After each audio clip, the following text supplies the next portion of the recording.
En Oriente Medio persisten escenas de conflictos altamente violentos. El sufrimiento del pueblo palestino continúa debido a una opresión sin precedentes, mientras que el ejército israelí ha intensificado su control sobre Gaza al máximo nivel. Con todo su poderío, las tropas israelíes han sitiado la ciudad de Gaza, lo que ha desencadenado enfrentamientos directos con Hamás. El ejército israelí informó que rodeó la ciudad y emprendió operaciones para debilitar la infraestructura de Hamás y desmantelar los túneles que los militantes utilizaban para llevar a cabo ataques. El primer ministro de Israel, Benjamín Netanyahu, ha descrito esta fase como la segunda etapa de la guerra. Además de la ofensiva terrestre, los ataques aéreos también continúan su curso.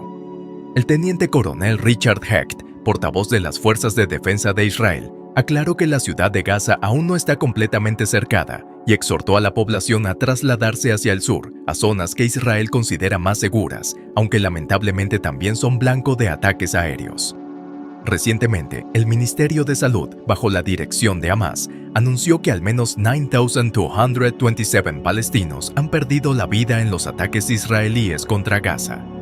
Trágicamente, la cifra de víctimas palestinas aumenta diariamente. Hecht señaló en una rueda de prensa: "Hemos desplegado nuestras fuerzas en el norte y avanzaremos gradualmente dentro de la ciudad para abordar la infraestructura de Hamás. La vía humanitaria sigue abierta. Hemos brindado a las personas la opción de dirigirse al sur y esa opción aún está disponible". La extensa red de túneles de Hamás, conocida como el Metro por Israel, representa uno de los mayores desafíos militares afrontados por las fuerzas israelíes. Estos túneles se utilizan para almacenar suministros, retener rehenes y moverse sin ser detectados a lo largo del territorio. Esta red es extensa, sofisticada y mucho más fácil de defender que de atacar.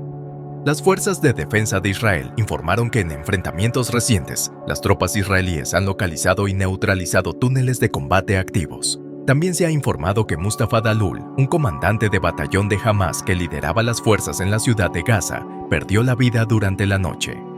El portavoz de las Fuerzas de Defensa de Israel, Hecht, declaró que en el último día, 130 combatientes de Hamás perdieron la vida. Los enfrentamientos de la noche anterior fueron tan intensos que Israel también lamentó la pérdida de 2 soldados más en la lucha. Israel ha instado repetidamente a los palestinos a evacuar el norte mientras apunta a las fortalezas de Hamás en la región. Hecht dirigió un mensaje a la población palestina: "Nuestro objetivo operativo era cercar la ciudad y hemos logrado establecer puntos clave. Aunque esto aún no es un asedio, aquellos que deseen trasladarse al sur tienen opciones. Sin embargo, con las fuerzas israelíes controlando las carreteras principales y los combates en curso, el viaje hacia el sur puede ser peligroso". Hecht explicó que los ataques en el sur están dirigidos principalmente a Hamás, y si se detecta actividad del grupo en esa área, se toman medidas principalmente desde el aire. Es importante destacar que, según expertos legales, llamar a la población a evacuar no exime a Israel de su responsabilidad bajo el derecho internacional humanitario de proteger a los civiles durante el conflicto. Algunos palestinos no pueden abandonar el norte debido a problemas de salud o movilidad, mientras que otros optan por quedarse en sus hogares debido a la falta de opciones o porque los refugios en el sur están saturados, o bien porque los ataques continúan en esa dirección. A pesar de la creciente oposición internacional al esfuerzo militar de Israel, las fuerzas israelíes continuaron su campaña de bombardeos devastadores en la Franja de Gaza, incluso después de que la administración Biden presionara por una pausa humanitaria en el conflicto. Esto generó críticas a nivel global. Los ataques se extendieron a Jabalia, una zona densamente poblada justo al norte de la ciudad de Gaza. Se llevaron a cabo esfuerzos de rescate durante todo el día para asistir a las personas en esta área. Sin embargo, surgió una acusación destacada en medio de estos eventos. Según medios de comunicación afiliados a la oposición siria, un dron israelí habría eliminado a 2 hombres en las cercanías de Damasco. De acuerdo con el informe, estos 2 individuos fueron tiroteados mientras viajaban en una motocicleta en el pueblo de Beit Jan. Los fallecidos fueron identificados como Okasha Abu Yara y Zaher Asadi, quienes supuestamente tienen vínculos con grupos yihadistas. Sin embargo, la organización terrorista en cuestión negó cualquier conexión con Abu Yara y Asadi. Paralelamente, los tanques de las Fuerzas de Defensa de Israel atacaron temporalmente estructuras construidas por el ejército sirio en la zona desmilitarizada en los altos del Golán.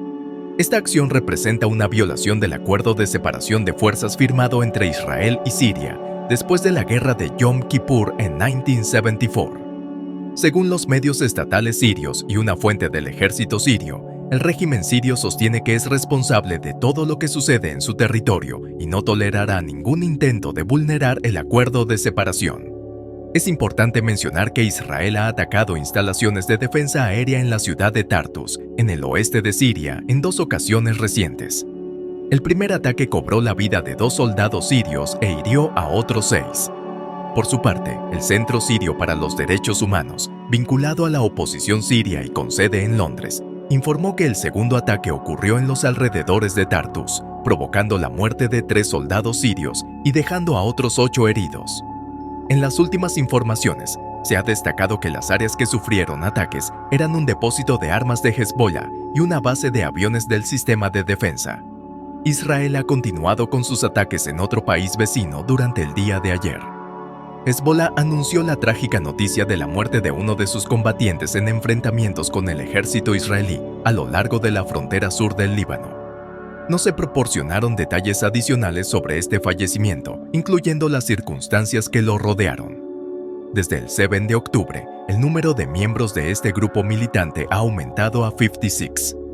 Como consecuencia, Israel ha seguido llevando a cabo bombardeos en las ciudades y localidades ubicadas a lo largo de la frontera. Informes oficiales libaneses confirmaron que un ataque afectó una planta de energía solar en la ciudad de Tir Harfa, la cual suministraba electricidad a un pozo público de agua. La ofensiva militar de Israel en la Franja de Gaza se ha superpuesto con los enfrentamientos entre las fuerzas israelíes y Hezbollah en la frontera entre Israel y Líbano, lo que ha llevado a un aumento significativo de las tensiones a lo largo de esta frontera.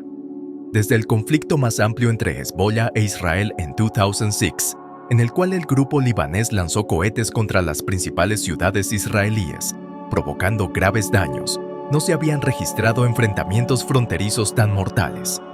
Durante ese conflicto, más de 1,000 personas en el Líbano perdieron la vida y una parte considerable del sur del Líbano, un bastión de Hezbollah, fue destruida por los ataques israelíes.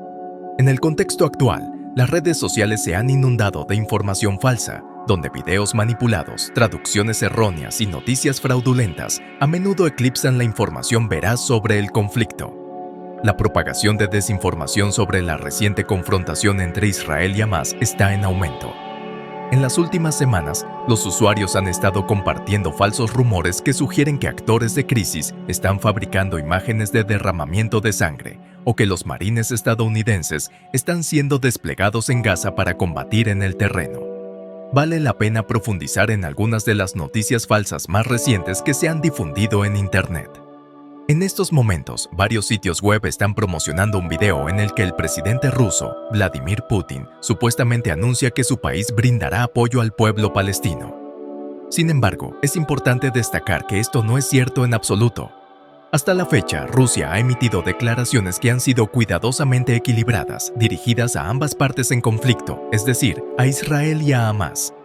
Desde el inicio de las hostilidades en octubre, los usuarios de redes sociales han estado difundiendo de manera constante acusaciones falsas en relación a comentarios hechos por líderes de otros países sobre la guerra.